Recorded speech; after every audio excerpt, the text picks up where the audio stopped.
Hi everyone, my name is Jamie Griffiths and I'm currently the only Ableton Live certified trainer in Wales, and for this video demonstration I'm going to be showing you how to warp full length tracks.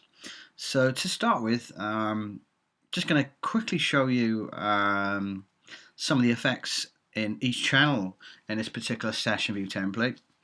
If we look at deck A by double clicking the track header here, in the device window you can see some of the effects that I'm using for each channel. So Tornado is obviously a third-party effect that doesn't come with Ableton, but the rest that you're looking at here do. So Super Looper, large beat repeat rack, fade to grey, DJQ3, low and high pass filters, another rack here with some really interesting multi effects and additional utility for gaining, whether it's too quiet or too low in a mix sometimes. All the channels have got pretty much the same effects, and the music's only just got like a gain and a fade to grey.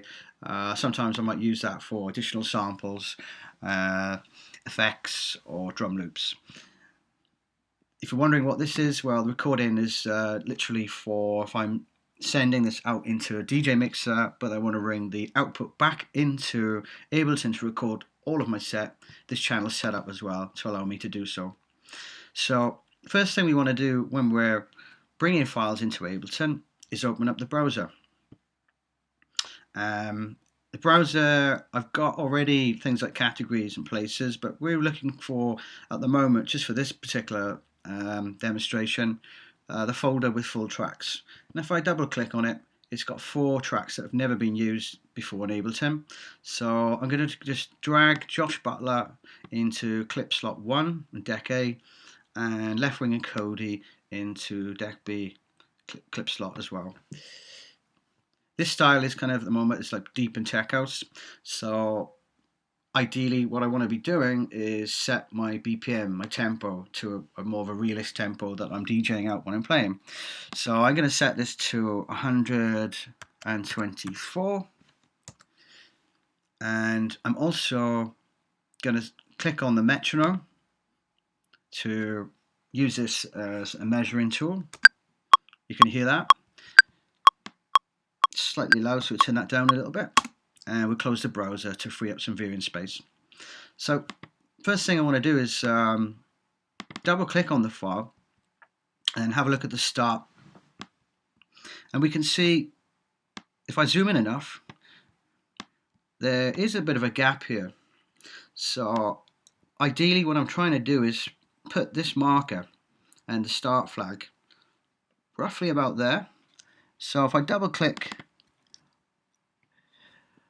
there we are, we've already added a new yellow fixed marker. I can right click on that now and set the 1.1 from here.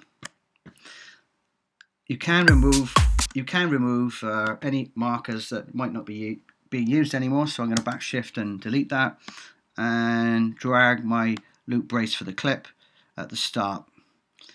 So best thing to do once you get to this point is press play and to compare and see how accurate it is in time to the metronome. It sounds pretty tight, but if we zoom out the file and we come to the end and we click somewhere the last few drum beats, you can hear a significant difference in timing there. That sounds quite loose. It sounds like a bad DJ mix. So I'm going to zoom in to right towards the end of this particular file, and probably 208 will be a good place because it's a nice visually. For me, that looks quite easy to work with, and I can see the pattern where we probably got a kick drum, snare, kick drum, snare, kick drum. You can see the size in each drum hit, and after a while you get used to this pattern.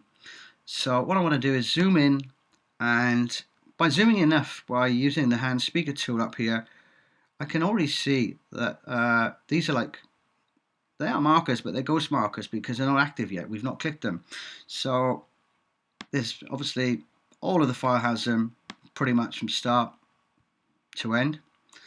So what we can do, go back to 2.8, and eventually, like I know some people that do just click on these and drag them like this and put them to the start of the beat division numbers that we're looking at here.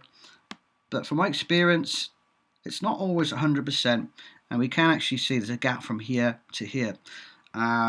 Getting that marker accurate 100% is essential, because the timing of the track will be very accurate from start to end.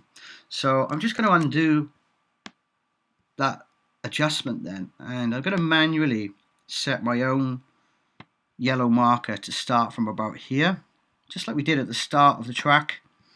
And if we zoom out, you should be able to see in about a second that when I move this over to here, all the other ghost markers will line up at the start of these beat bar division numbers that we set, which I'm pointing to at the moment. So let's give this a try. There we go. All these beats are now perfectly in time, and a great way to test is maybe a quarter of the way through, halfway through, and 3/4 of the way through to check to make sure this track is perfectly in time to the metronome. That's good. Again, sounds great.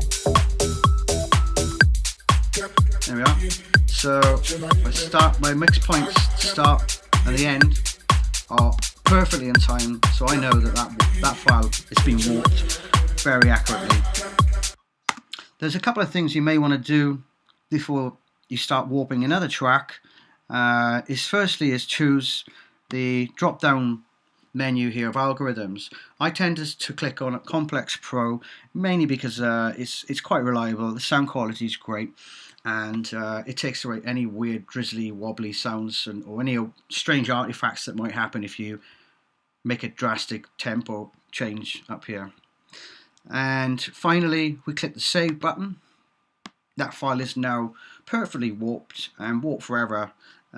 Even if you delete it from Ableton and you want to bring it back in, all the warp settings that we just made are still there because we pressed the save button. Well, I hope you enjoyed this little warp marking demonstration video, and keep practicing and keep warping.